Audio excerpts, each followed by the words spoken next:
Welcome to Stories, Wisdom, and Recipes. My name is Lawrence Pugliese, and on today's show, we're going to focus on Irish American heritage as well as Irish heritage, and maybe compare a little bit what's happening over in Ireland to what's happening here in Scranton, Pennsylvania. We're going to talk to Kieran Patrick Lotney as well as Breda Cronin, and we have a group from St. Gregory's Academy called That's Music Love to share some of their music and, I guess, love with us today. To begin the program, I want to read a poem by local poet John E. McGuigan, also known as Jack. This is called At the St. Patrick's Day Parade. I stood on top of the step of the post office entrance, trying to foresee my death in green thoughts of Kavanaugh, Stevens, Pierce, and a host of others, when a drunk crossing the street in front of a band, McNamara's I think, stumbled, fell at the feet of a tuba player who sidestepped but didn't miss a beat. William Butler Yeats laughed a hearty laugh and said to me, "Let's walk among the parade viewers." Things fell apart near the center of the crowd. Nationalism and rationalism seemed to be dancing to a strange fiddler. We saw through the window of Egan's St. Patrick chasing snakes he must have missed. Then we crossed over the appearances of mountains and streams to master the history of the lesson. At the St. Patrick's Day Parade by local poet John E. McGuigan, here on Stories, Wisdom, and Recipes. Thanks for watching. And now a little That's Music Love from St. Gregory's Academy with a tune called Tell Me, Ma.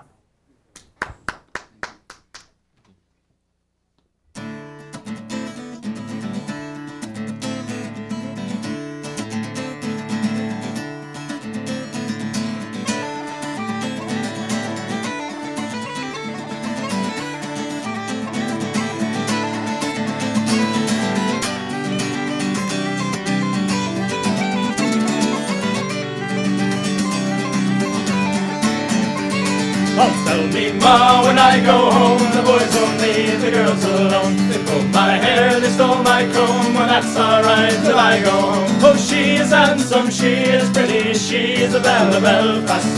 She is a curtain, 1, 2, 3, please would you tell me who is she? Albert Moore, when I go home, the boys won't leave the girls alone. They pulled my hair, they stole my comb, well, that's alright till I go home. Oh, she is handsome, she is pretty, Belfast. She is a curtain, 1, 2, 3. Please would you tell me who is she? Albert Mooney says he loves her. All the boys are fighting for her. Knocking at the door, they're ringing at the bell, saying, "Oh, my true love, are you well?" Out she comes as white as snow, the rings on her fingers and bell. Oh, Johnny Murray says she'll die. She doesn't get the fellow with a broken eye. Tell me, Ma, when I go home, the boys won't leave the girls alone.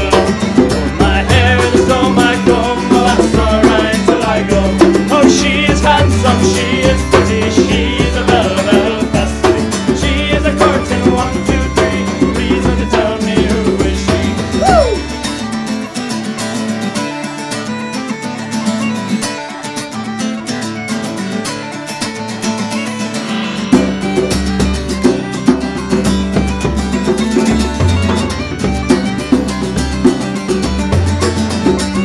Let the wind and the rain and the hail blow high, and the snow yama tumbling from the sky. She's as sweet as apple pie, and she'll get her own lad by and by. Oh, when she gets a lad of her own, she won't tell them all when she comes home. Let them all come as they will, tell Albert Mooney she loves her. Oh, tell me, Ma, when I go home, the boys won't leave the girls alone. Pull my hair and stole my comb, that's alright till I go home. Ah, she is handsome, she is pretty, she is a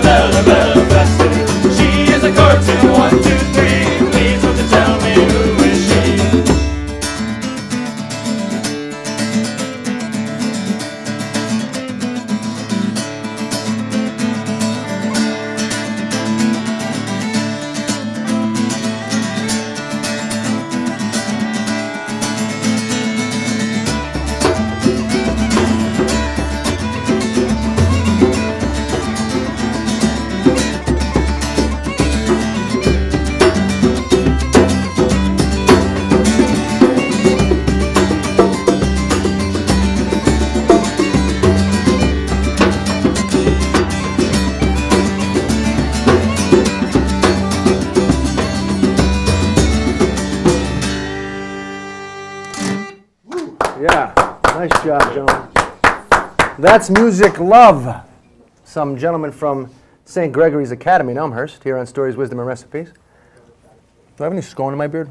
No, I don't see any. No. Okay, thank you.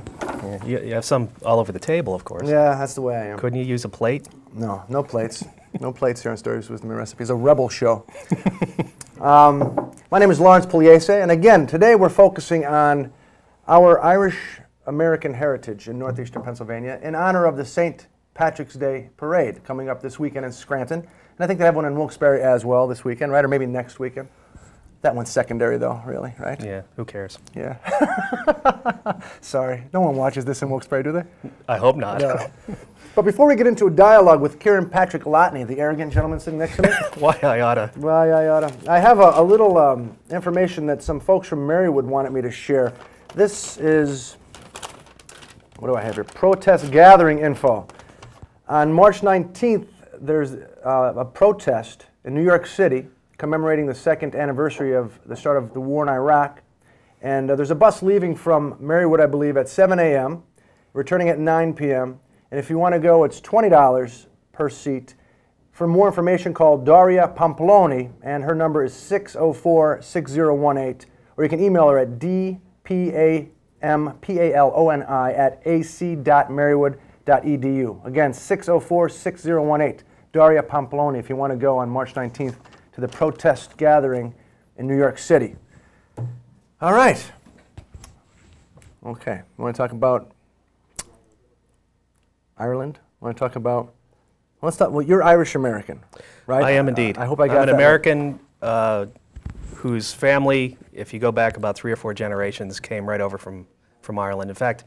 well, what's your name? First of all, Kieran? Yeah, Patrick Lotney. hi Larry. It's a pleasure to meet you. Yeah, Kieran Patrick Lotney's the name. Yeah, it's good to meet you. 3 generations ago, they came. Yeah, my great-grandparents were the ones that came over, and actually on both sides. So they came around the same time, and they came from the same part of Ireland, county, we call it County Mayo, but over there they stress the first syllable, or the second syllable, Mayo. Mayo? They like to, well, that's what I've heard. And so, yeah, they came from there. And I think it was because of the economic problems that were going on there, like a lot of people did back, that would have been probably the 1890s or so. Things were tough over there. So they came over here, and things were pretty tough over here, too. Yeah, but there was all sorts of myths that were carousing the streets of Ireland, Italy, everywhere. You know, how if you came here, you were going to be rich automatically. Oh, the streets were paved with gold, Right. weren't they? Right. Yeah, they found that to be a little different. Although, you know, many of them did prosper, and if they had stayed in Ireland, they probably would have done a lot worse. They might not have survived. Why do you think that? Well, there was a lot of famine and poverty. Poverty was pretty widespread back then. How political are we going to get here? I don't know. It's as political as we want to, I guess. Well, the famine. The famine. I mean, wasn't that situation sort of exacerbated by political policy coming out of England? Some would say. Oh yeah, certainly. Yeah, I don't think there's any dispute about that. So you know, it was a pretty harsh period of time. People that had owned land for generations, had their land just taken from them by the British. But Ireland's been a land that was always being invaded by not just the British, but you know, for centuries. There were invasion after invasion by different cultures, different governments, different powers. And do you think that still affects the mindset of folks living, the worldview of the folks living in Ireland, the folks that have emigrated to the United States and now are Irish Americans? You think that history is still resonant in their conscious? It may be, but from all indications, Ireland has really risen out of all that darkness, and you know, there are still a lot of problems to be worked out. You know, with the IRA and Sinn Féin, and you know, it's a complex situation over there, which I wouldn't even attempt to try to explain or clarify, because I don't know enough about it. But you know, the struggle still goes on. The troubles? In a sense, the troubles. Yeah. Well, the troubles have sort of exacerbated, have, you know, exacerbated would be the wrong. Yeah, exacerbated. You're just using a word that I use because you thought it sounded intelligent. I caught you. Yeah, well, but you were actually using it in the right context. I heard Brita say it the dummy earlier. I'm over not sure here what it says- means, really. I don't Yeah? know. Yeah, pre-show. Spell it for me. No, don't bother. Yeah, Hey, okay. listen, so anyway. But they yeah, see, dissipated we're the in over our heads now. And obviously, I am. Anybody have a thesaurus back there? Help. So they've dissipated. The troubles have not, dissipated. There you go. They've settled down. You know, there's not as much killing going you on. want to Okay, stop? we could have just said that, and thank God that's happened. You know, people are not dying as much as they used to, and thank God for the Irish having the foresight through all of those years of troubles, all of the invasions and all of the you know the trouble that the British government brought to them, and the political strife that went on for so many years, and through all the deaths, they maintained a focus on what was really important in their culture, which was education, which is probably important in every culture, and now they're reaping the benefits of generation after generation of supporting a strong focus on education in their society, and they're now, I guess they're the strongest economy in Europe and the European Union. They aren't may be the strongest economy in the world right now. in the universe. In the universe, yeah. Yeah, they're really booming. Things are really looking good over there. And We're cracking those guys up. Are they laughing at us? are you making fun of me? Why? This could really turn into an Irish celebration, huh? No, we're not going to support any kind of stereotypes here. Okay. So So yeah, the education has benefited. The Irish- You know, all through that period, and even now, you can get a free college education in Ireland. All you have to do is maintain a grade point average, and you can get into the universities. And yeah, so these guys are gesticulating over there. He's commenting. You were over there? No, but I'd love to. Okay, yeah, he'd love to go. Hey, wouldn't we all? But now, you know, there's all these corporations have moved headquarters over there, and you know, their industry is just kicking butt. So you're really impressed by the fortitude and the far-sighted mindset that the government and just everyday people have embraced over the years. They've always had it seems they've always had a love for their own literature and their own language. What about humor? Of course, you know. What about humor? Do you think humor plays a big part in it? Do you find that there's a certain type of humor distinct to the Irish people? I don't know if it's distinct to the Irish, but they certainly have a penchant for wisecracking, and you know, there's not a lot of fear of self-deprecation among Irish people that I know, Irish Americans that I know.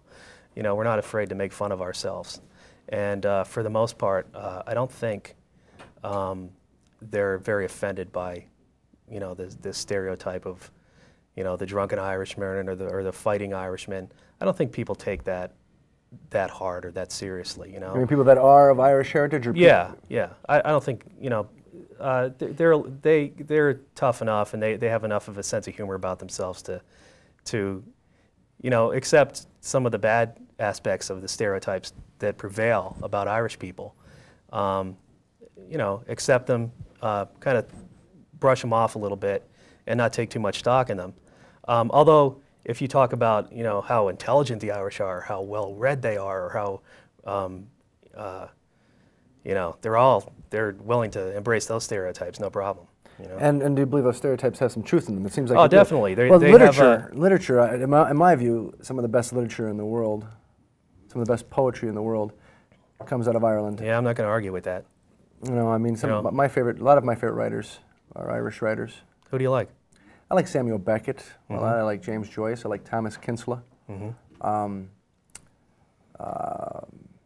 are a few off the top of my head. Yeah. Yeah. And you know, a lot of those guys were, you know, doing Yeats. satire and political comedy, you know, politically based comedy, and you know, they kind of poked an eye in all the different mores and the cultural, you know, things that were going on in the time that they lived. You know, like Jonathan Swift and Jonathan Swift? Yeah, he was. Well, he's actually on. I don't know if he's on the Irish Currency now, but now that they've gone to the Euro, I guess he's not on. Probably not. No. He used to be on the Irish Currency, and there was one article that he wrote about. You know, I can't quote it, but I know the upshot was about a solution to poverty in Ireland that was actually at the time was being kind of exacerbated by the British, and you know how harsh they were, and you know people couldn't get enough to eat, and they didn't have the wherewithal to really survive,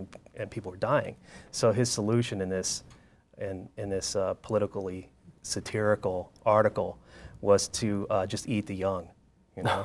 So so if somebody can write something that biting, that sarcastic, and that like almost harsh, you know, and still end up on Irish Currency, I think tells you a bit I think about that the shows Irish sense of humor. Yeah, Yeah. you know. So That's excellent. I like that story. I want to ask you another question here. You have a little bit of experience with traditional Irish music. You used to host an Irish radio program for, what, 5, 6 years? Well, it's only 4 years. 4 years? Yeah. And I know a lot of times we've had conversations, and I've heard you debating with other people, the difference between traditional Irish music and nouveau Irish music, if you will. Mm-hmm. How do you distinguish between traditional Irish music and newer Irish music? And is one better than the other? Well, it depends on how stuffy you want to be. With Leo Schatz watching, he's waiting to Yeah, hear he's hanging on my every word now. He is. So I better give a correct answer. Well, Leo is, obviously, if anybody knows Leo, they know that he's an authority on this stuff. And by the way, if you want to listen to Leo's radio show, he's got an excellent traditional Irish show that airs on WUSR. Do you know their number? 99.5. 99.5 on Sundays from, I think it's 2 to 4. I think he's still on from 2 to 4. But he plays great traditional Irish music. So yeah, I can't really pretend to be an authority on Irish music. I wouldn't do that, but I can tell you that being around people that are traditionalists and that are really strict about their interpretation of what's traditional and what's not, amplification, like amplifiers or electric guitars, electric instruments, really wouldn't cut it, as you know, it wouldn't meet the definition of traditional Irish music. I've heard it said that the truest, the purest form of traditional music, as far as the Irish go, is the human voice, because that's one form of music that was always present in Ireland. You know, there was a period in Ireland where the British were confiscating. It was actually illegal to have like a bagpipe or a boron or, you know, traditional instruments were just being confiscated. If you got caught with one, they'd kill you, or you know, or they just confiscate them and have a big bonfire. You know, how heartbreaking must that have been for people who, for those people, that would have been their TV, their DVD player, their CD player, their ticket to the movies. That would have been everything. Their church missalette? Yeah, that's everything to them. That was for them to burn their instruments was like, you know, you're burning my entertainment system. You're burning everything, you know, that I have for entertainment. But it wasn't just entertainment. It was a spiritual connection, you know, a way to deal, I would imagine, with the hardship as a community, right. Communal focal point. Right, yeah. Yeah, definitely a communal focal point. They had a, so back in those days, nowadays, if you listen to, like, there's recordings of, they call it mouth music. There are different other terms for it. And if you listen to some of those, you hear people doing these vocalizations that sound like different instruments. You know, they'll do bagpipes. They'll even do rhythms with their voice, and that's a tradition that grew out of necessity. The fact that either I couldn't afford an instrument, or I was afraid to own one for fear of getting killed, or my instrument got taken away from me. Wow. So I improvised. So it's not just about the instruments, it's about amplification. Yeah, I guess I got a little off. No, you answered that wonderfully, I Okay. think. You answered that wonderfully. Now, bagpipes, are they an Irish, because I've heard that, well, you tell me, are they an Irish instrument? Do they stem from Irish culture? Are they part of Irish culture? Well, that's, Well, they are you part know, of Irish culture, but is that where they are rooted? Is that where where they came from in Ireland? You know, that's a complex question too, because bagpipes actually appear in a lot of cultures around the world. Italian has Right, right. Italian In Spain, you know, there's a lot of, you know, the short answer would be I'm not sure. Not sure. But I do know that the uilleann pipes, which are the, what's your name over there, friend? Peter has been playing here this evening, which to me is the epitome of the bagpipe sound. You know, it's more like if you could compare like the Highland pipes that you see the marchers playing in the St. Patrick's Day parade. They're more Scottish, right? Yeah, they're more associated with Scotland, although you know they're played throughout Ireland also. But they're like an outdoor instrument. They're actually a war pipe, and they're meant to like rally troops and you know, kind of get people's hearts fluttering, or actually in the earlier days to scare the hell out of the enemy. You know, so the uilleann pipes, which are played, well, Peter could probably go give us a Well, we'll be little watching them. Yeah, dissertation on in that. a couple of but, minutes. Actually, are played with the bellows under the arm, as opposed to just blowing up a skin and you know, and using up the air. and that would you would say is more of an Irish. Well, it's got a sweeter kind of gentler sound, and it's more of a parlor instrument. It's an indoor instrument, whereas the Highland pipes, if you played, had you know a group of guys in your living room playing the Highland pipes. Too much. Yeah, it'd be pretty overwhelming. Actually, we can get to that later, but we've had that happen at our living room. Yeah, but one thing I want to mention, by the way, I don't know what camera I'm on here, but so I'll look in between the two of them. By the way, Kieran has been having a post-parade party for, it'll be 20 years. This year will be the 20th year. And yeah. it's fascinating to me because you're only 22, right? But actually, I had it before like while I was still in the womb. Yeah, so but 20th. Gave my mom a kick and she opened up the beer. Okay, enough. All right, hey, sorry. You're scaring me. You're scaring. I know. 20th anniversary post-parade party this coming weekend. I can't tell you the address. You made me swear I wouldn't. But yeah, the reason I'm telling people that is because you're steeped in this tradition, this parade, as well as St. Paddy's Day itself, which is on the 17th. We most of us know. What is it that drives you to get so excited that you would invite the public to your home every year after the parade? And you have a nice spread of food, and you have libations, and it's for families, there's children. Why? Why do you do this? Well, it's, you know, I love the fact that I'm Irish, of Irish descent. You know, I can't say I listen to Irish music all the time and drink Guinness for breakfast or anything, but okay, I maybe have drank Guinness for breakfast once. All right, well, maybe twice. But I don't pour it on my cereal, all right, people? So, but... Lucky Charms, right? Yeah, always after me, Lucky Charms. Yeah. I'm sorry, that was bad. Well, yeah, well, you know, you have to, you know, open a new a new bar of Irish Spring, you know, on Parade Day. Oh God, I'm sorry. I'm sorry Lucky to all you Charms. folks that really enjoy your culture and respect it. These are just bad jokes. Yeah. But why? No, seriously, why? No, well, because I don't know. We started, you know, we started back when we were younger, and you know, you didn't really need an excuse to have a party. You and your wife. Yeah, yeah. Actually, at the time, she wasn't my wife. We hadn't been married yet, but we started early on, and you know, back then, you know, we didn't have kids, and you know, we didn't really need an excuse to have a celebration. We'd, you know, just have people over and have parties just for nothing, you know, just to have people over and stuff. But it just seemed a natural thing to do. It's Parade Day. We don't live far from downtown. I'm Irish. Everybody knows I'm Irish. They kid me about it, and they ask me to spell my name all the time. And, you know, it just seemed a natural thing. And we enjoy Irish food, and so we just threw this party together. And it started out with some close friends, and now it's expanded to The people you're kicking out at 4 in the morning. Well, that's happened too, yeah. But we don't kick them out. We just say, hey, would you like to take some scones home with you? And I think they get the hint. But it's just... Well, where do we get these scones from, by the way? Oh, yeah. These are from, they're delicious scones, too. They're magnificent. And the recipe comes from a woman who came from Ireland. Yeah, he's featuring the one that Carol Merrill is holding in her. So it's, do you remember that? The Dowling, no, it wasn't, it was, oh, never mind. But Sister Henrietta. No idea. She was like, Sister Henrietta. Sister Henrietta from the Little Sisters of the Poor brought the recipe over from Ireland, okay? And I guess it was her grandmother's recipe, her family recipe. And the Little Sisters started making them and selling them.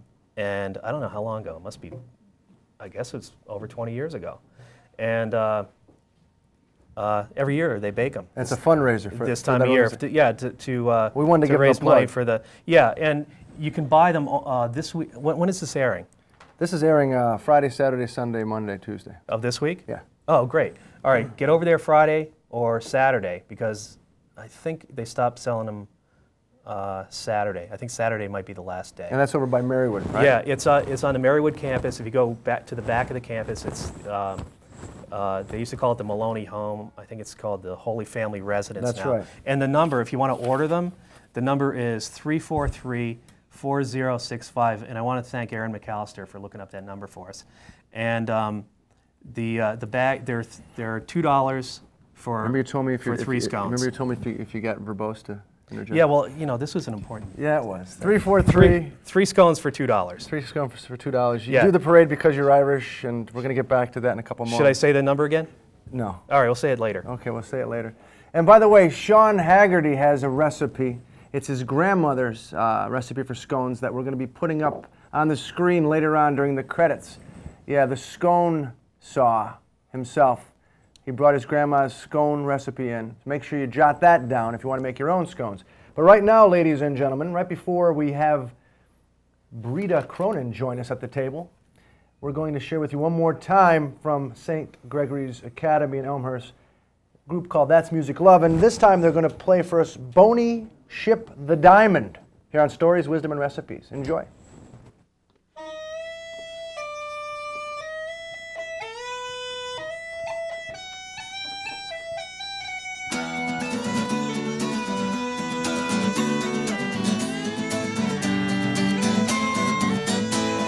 The Diamond is a ship, my lads, by the Davis Strait she's bound, and the kid is all garnished with bonny lasses round. Captain Thompson gives the order to sail the ocean wide, where the sun it never sets, my lads, nor the darkness dims the sky. And the cheer up, my lads, let your hearts never fail. Oh, the bonny ship, the Diamond, goes a fishing for the whale. And the cheer up, my lads.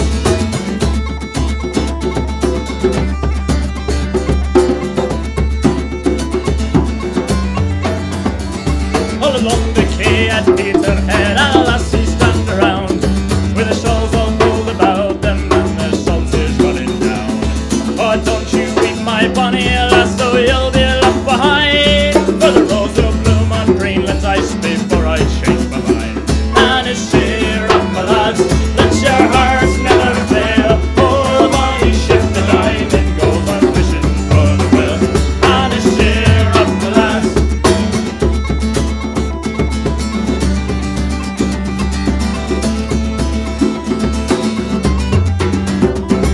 It's a help to the Resolution, and likewise the Lazy Swan. It's a help to the Battler of Montrose and the Diamond Ship of Fame. We wear the trousers of the white and the jackets of the blue, and when we return to Peterhead, we'll have our sweetheart too. And it's cheer up, my lads, let your hearts never fail. Oh, the bonny ship, the Diamond, goes a fishing for the whale. And it's cheer up, my lads.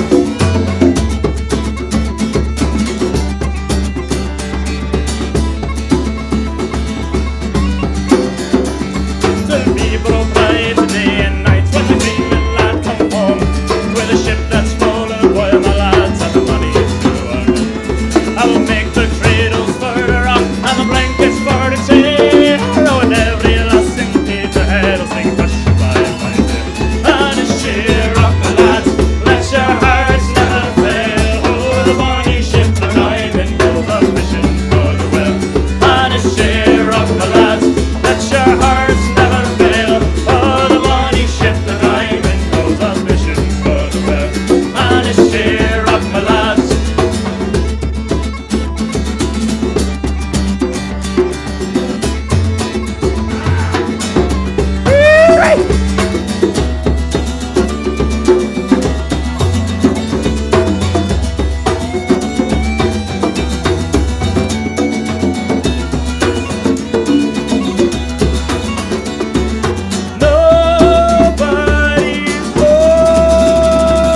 few gentlemen from St. Gregory's Academy, and now I want to ask the gentlemen a couple questions, just to, I don't know, let people know what you're all about. Aaron's trying to figure out the mic. Aaron McAllister, one of our crew, but don't worry about her. She'll figure it out. I want to ask you, gentlemen, how long have you been doing this as a ensemble? Well, as a group, we've been playing for just really this year. You can move up a little bit so they okay. get you. Thank you. The three of us as a group have been playing for just about a year, just about this school year. The three musicians. Right. But we, at St. Gregory's Academy, the Irish music and culture is very much a part of, not necessarily the program, but what we do and what we love to do. So we've always been singing songs together, and enjoying the culture together. Since you're little boys, you mean? No. Since we came to the high school. Okay. And is it a long-standing tradition at the academy, or did you guys sort of start it up, or was it something you picked up? No, absolutely. It was something we picked up at the school. It's been there since some of the students in the very beginning introduced it to the school, and it's been kept going strong ever since. That's excellent. That's fantastic. Now, if people wanted to hear you out anywhere else in the future, do you have anywhere you'll be playing that you want to let people know about? We're hoping to. We don't have any definite plans right now. We just finished working on a demo CD that we're going to try to pass out. So hopefully there will be more. There will be places soon. So. And if people want to contact maybe St. Gregory's Academy and ask for you guys, that would be a good way to contact you? That would be excellent. All right, so if you see these guys, you like them, you want to bring them out to one of your functions, give St. Gregory's Academy in Elmhurst a call. Can I ask a question, Larry? Yeah, go ahead. Hey, are you guys going to be at the parade on Saturday? I don't know. We may not. We haven't heard a definite yes or no yet. Oh, you have to get permission so. from the people there? Right. Okay. I hope so, though. He's trying to get you to come over his house and entertain him for free. That's what he's trying to do. That would be great. Yeah, okay. I hope you can. All right. Great job today. 343, and Kieran brought them here, so thank you, Kieran, for bringing them here. Really appreciate it. 343-4065 if you want to buy some scones from the Little Sisters of the Poor. And also, just a little bit more information before we get to Brita Cronin here on Stories, Wisdom, and Recipes. If you want to go to that March 19th protest in New York City, call Daria Pamploni at 604-6018, protesting the war in Iraq, I suppose. All right, Brita Cronin, thank you for being here. You're welcome. Anytime. Anytime. She's doing this for extra credit. Yeah. She's a student of mine. I have an A now. Yeah. She thinks she doesn't have to come to class anymore, but that's not true. That's not true. Thank you for being a good sport and coming here the last minute. That's all right. I mean, just a couple of hours ago, I was standing in front of the classroom and I asked if anybody would be willing to come and talk about their Irish heritage, and she said, I will. So, thank you. I had a feeling you were referring to me anyway. Yeah, I was, actually. I was. Now, you're a first generation, right? Yes. Irish American. That's Your right. mom and dad are both from Ireland. Both my parents are from Ireland. And what part of Ireland are they from? My mom is from Kerry and my dad is from Cork. It's in Southern Ireland. So they came over when they were, my mom was 19, my dad I think was 19 or 20. They came over separately. They met in New York. They met in New York City? Yeah. And you're about 19, 20 yourself right now? I'm 23. 23? Yeah, I'm getting up there. Oh, come on. Can you believe she just said that? You're getting up there. Yeah, 23. Yeah. Alrighty. Wish I was getting up there. Yeah. Yeah, well, we don't want to talk about you. No, we don't want to talk about me. Talk about her. So, you've been living in what part of Scranton? All of your life or most of your life? Most of my life, pretty much all of it. Kind of North Scranton, in between North Scranton and West Side. I'm going to go with North Scranton on that one. North Scranton? Yeah. And you get back to Ireland? Yeah. The first time I went to Ireland, I was only a few months old. And I've been there about, it's probably 17 or 18 times. I'm really not sure. We just went back once or twice a year. We used to spend summers there. We had a house there. How sweet is that? You get to lose count of how many times you've been to Ireland. Yeah. Man, you're living my dream. He's stuffing scones down his throat to satisfy his depression. It's just a little consolation. Comfort eating. Comfort eating. Yeah. So 17, 18 times you've been there, Yep. and you've spent summers there, extended periods of time there. Yep. You mentioned to me that you also have been a bartender. Yes. Actually, last April, I decided I was just going to go over and go for 6 months and see how it was. So I went over and I bartended, waited tables, Had a great time. Was that in one of the towns that your family? Yeah, it was Listowel in County Kerry. My mom is from County Kerry, as I said before, and it's about 8 miles from like her home place. So I went there. I was familiar with it. It wasn't this big, thing like, oh my God, you went to Ireland. That's a big deal, because it wasn't. I'd been there so many times. I knew so many people. I knew the place that I was working at. I'd stayed there before. It was like a bed and breakfast. And are they pretty demanding customers over there in the pubs? well, you wouldn't want to get the pint of Guinness wrong. I learned how to pour a pint of Guinness fairly quickly. Can you describe how that goes? How do you pour a pint of Guinness? Yeah. You just hold it at an angle, pull the pint. There's like a little where it says Guinness right on the top there. That's where you stop and you tilt it. You leave it settle, and then How long do you let it settle? Because I've heard till that it goes dark. Till it goes dark. You want to let it sit for 5 minutes. 5 minutes. They wouldn't wait 5 minutes for their pint No, of Guinness. no? Okay. No, you just let it settle till it goes dark, and then you push the tap back and let it come down, and then there you have So it actually stays inside the tap. You're saying part of it. Is that what you let it settle inside that? Is that what you're saying? Yeah, No, you in the let- glass, right? in the glass. In the glass. You let okay. it settle inside the I'm an glass. Italian guy. I can Yeah. tell you about homemade wine. Yeah, no. Let's hit all the stereotypes. I drink wine all the time. Yeah. You drink beer all the time. But it's not only about beer when you're there, right? No, not at When you go all. to the pubs, they're not Not at sitting all. there chugging beers and No. smashing glasses. No, not at all. It's more of a communal sort of. Yeah, it is. I mean, it kind of depends where you go. Just like anywhere, like here, it would depend where you went. Well, that's what I wanted to get at. I mean, you have the unique, I think, well, compared to most of us, experience. You've been able to see both cultures, Right. the American or the Irish American culture. Mm-hmm. Because I think here, and Karen would agree with me, in northeastern Pennsylvania, we are a bastion of Irish American culture here. Yeah. And then you go to Ireland and you live there for a while, you see the Irish culture. What kind of misconceptions would you say that we have, that exist, that we have about the Irish? I think there are a lot of misconceptions. I think that, people just have this image of an old man tending the field and, no money. Or I remember once when I was real little, somebody asked me if there were outhouses there, and I almost died. I was like, no.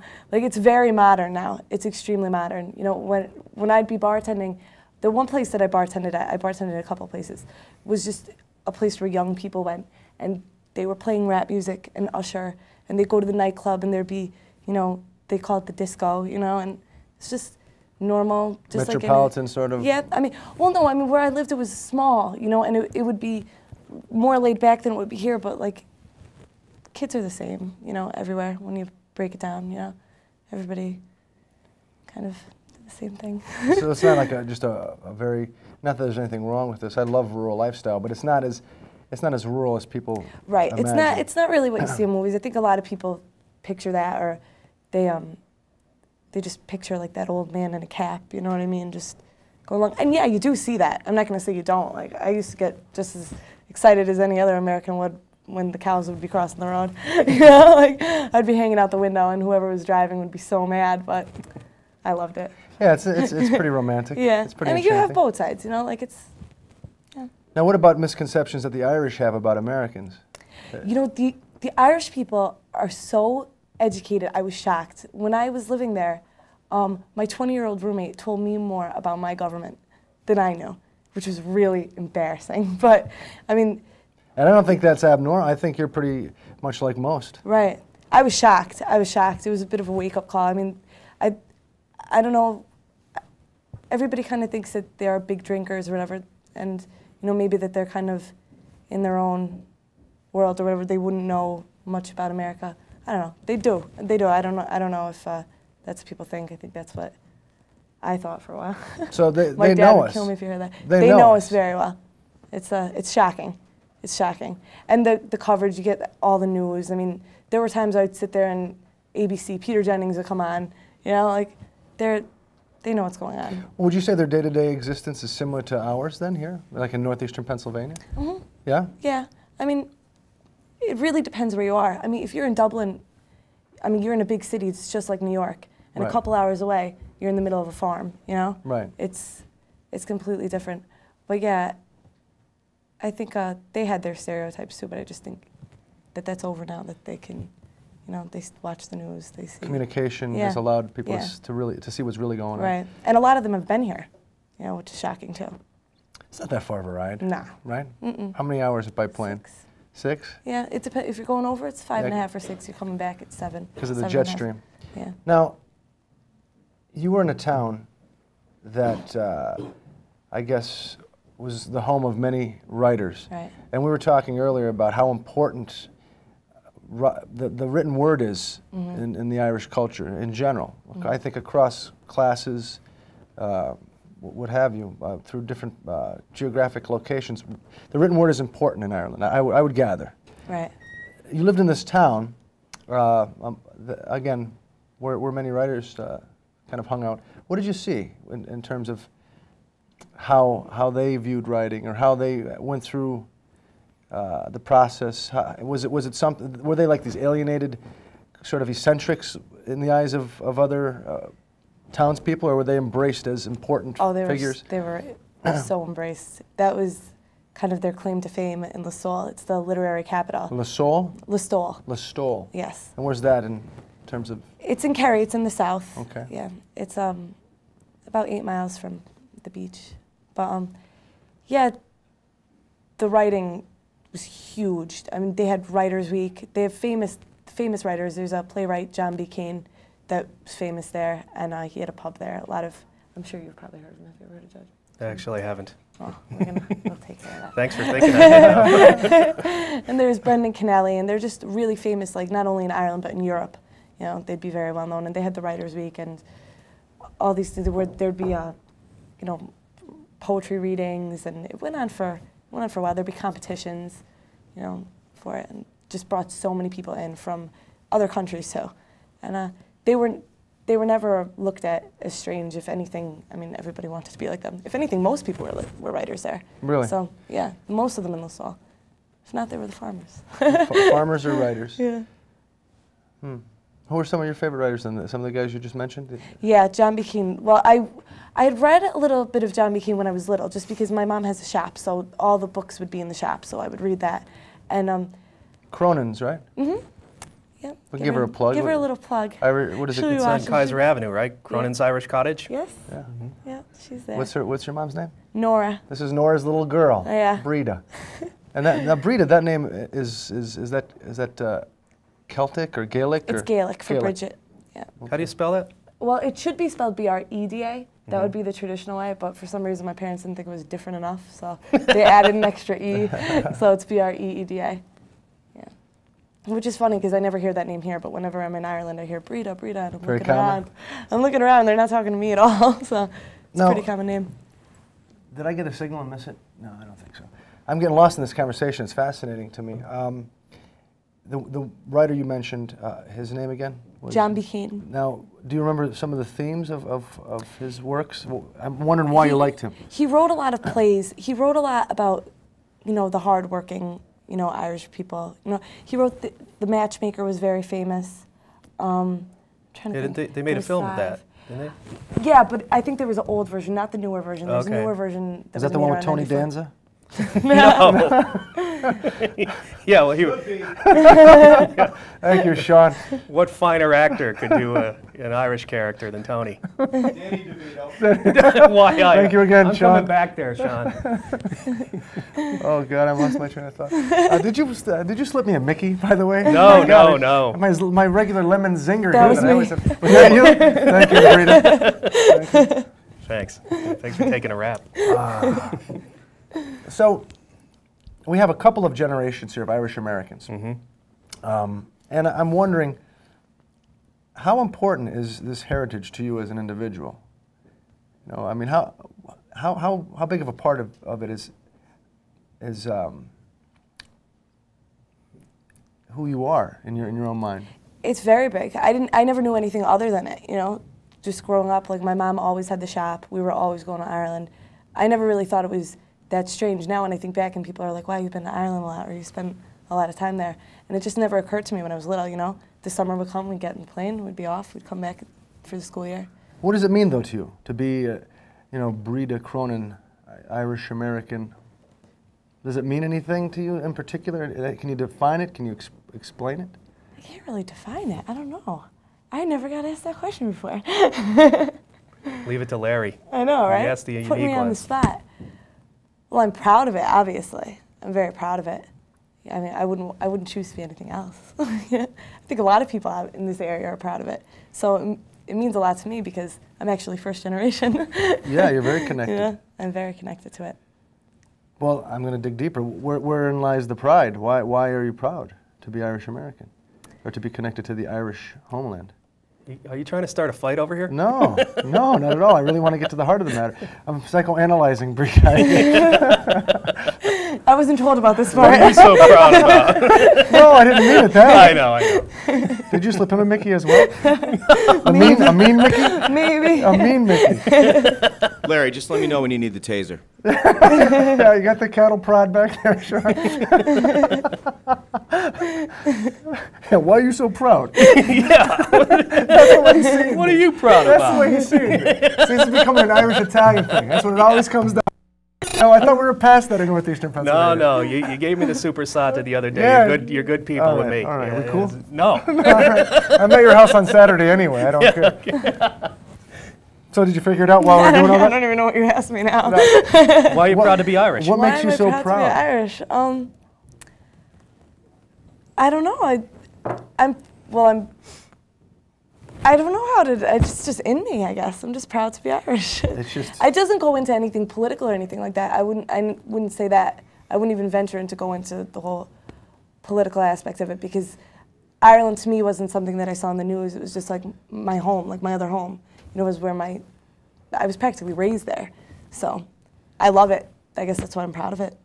It's part of your soul. Yeah. It's part of your psyche. Yeah. You were raised on it, so Yeah. it's not about a choice. That's who you are. Right, that's it. All right, that's a good enough answer. I think that's a great answer. I hope so, because I don't have another one. No, that's fine. And how about you, Karen? Why am I Patrick proud to be Irish? What does it mean to be Irish American to you? And then we'll get to the pride thing. What does it mean? Well, I have a name that's kind of odd. So when I meet people, I'm constantly having to spell my name. Kieran. What's Kieran? What kind of name is that? You know. So I get identified by people almost immediately as, oh, here's the Irish guy, Kieran. You know. So it means that in one identified. aspect. Okay. Yeah, but I don't think of myself as an Irish person on a daily basis. I think of myself just as a guy who lives in the United States and, I go about my business. I don't listen to Irish music every day. I don't eat scones for breakfast every day, although that would be nice. Yeah. And it would. and I don't use Irish Spring like you're supposed to if you're an Irish American. And I don't eat Lucky Charms for breakfast. I know that's an Irish American stereotype too, right? I hope not. That's really simplistic. And they're all, I know. God, can't we do better than that? But why am I don't know. I guess, it's a great culture. The music is I just love the music, Like I said, I don't listen to it all the time, but I do listen to it and I love it and I appreciate it. And when I had the radio show, I got to meet a lot of great musicians and collect a lot of great music and learn a lot about the history of the music and the political and social ramifications of what the music represents and how ancient it is. And I can't say Irish cuisine really appeals to me that much because it's rather limited, and I think that's only because of the amount of poverty that existed for so many years in Ireland. They didn't really eat fancy meals. There wasn't a lot of, but I do love a good corned beef on rye sandwich and. Although that's kind of an American thing, I was isn't going it? to say, I don't think Yeah, I ever I think had they anybody got it. order that one off me. No. Yeah.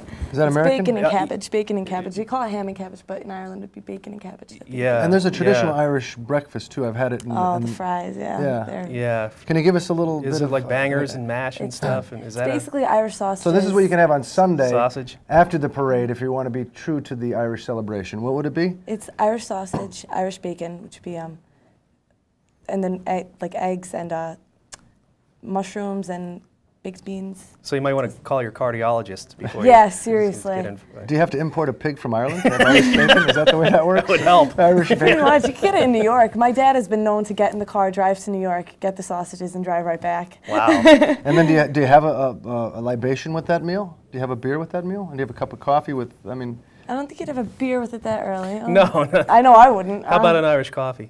Yeah. Maybe. Coffee. Yeah. Good tea. A It's all cup about of the tea. tea. Yeah. It's all okay. about the cup of tea. Well, there you have an Irish breakfast that you could try yourself on Sunday after the parade, or on Thursday, St. Patrick's Day itself, to celebrate the day. You're watching Stories, Wisdom, and Recipes. My name is Lawrence Pugliese, and we have Kieran Patrick Lotney and Brita Cronin here on the show, as well as That's Music Love from St. Gregory. Well, they're affiliated, I guess you could say. They're students at St. Gregory's Academy in Elmhurst. And we have Sean in the back and Aaron, and we have all kinds of great people. What about me, buddy? Mark Migliori. Thank you very much. Did I say your name right, Mark? No, we'll talk later. Mark Migliori? Fine. See, you're not saying it right. It's Migliori. M-I-G-L-O-R-E. Migliori. We changed it. Oh, did you? We're going to have you on next time and talk about Italian-American culture. What do you think? But either way, I hope you have a wonderful weekend. This show should be airing the weekend of the parade, and maybe we'll watch it together at Kieran's house on Saturday. There are a couple things I want to mention before we get back to That's Music Love. Do you guys have any, the 3434065, Little Sisters of the Poor, if you want to buy a scone or two, call them before the end of Saturday. Kieran believes that'd be your best bet. Also, we're going to have the scone saw, a.k.a. Sean Haggerty's grandmother. She gave us a recipe, right, Sean? It's your grandma? Aye, that's correct. And that recipe will be on the screen with the credits if you want to jot it down and make your own scones. I want to say to you that if you're out and about having a good time this weekend, please have fun. Don't be an amateur. You know, don't vomit on people and don't drive inebriated, walk, get a taxi cab, whatever. But definitely embrace this great holiday in northeastern Pennsylvania. If you sit home and say, that's just a bunch of noise, I think you're missing the picture. Go downtown, have a good time, get together with some friends, go to the local establishment, have a glass of whatever and a nice meal and listen to some Irish music and talk to some people. It's a great, great aspect of being in northeastern Pennsylvania. And then the weekend after that is St. Joseph's holiday, which is very big in the Italian-American community. I'd like to wish all my Italian friends a happy St. Joseph's Day as well. Until next time, please remember your stories of wisdom and recipes, and hopefully we'll see you at the parade. Ci vediamo. Back to That's Music Love, and this is a song called Nancy Whiskey.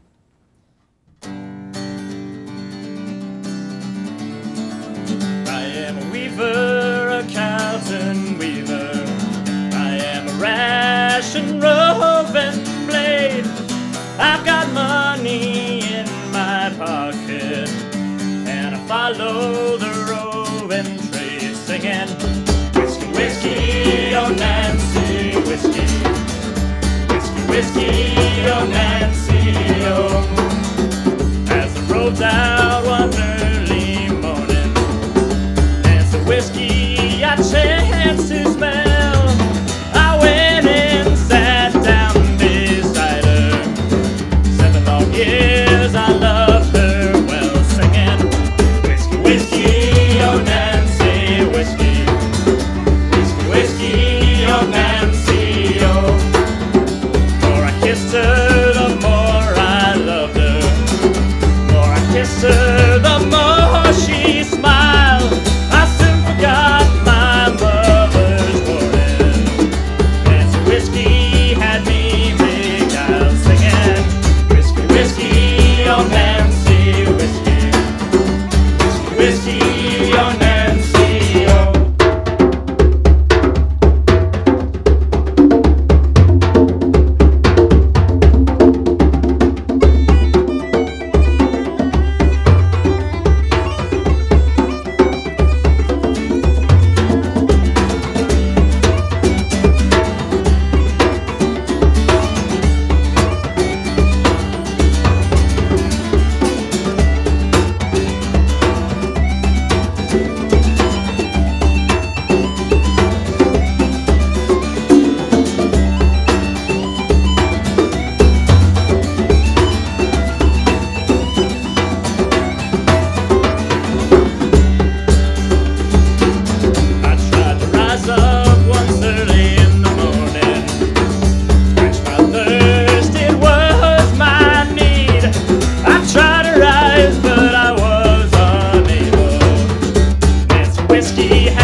very much. Well done. Well played.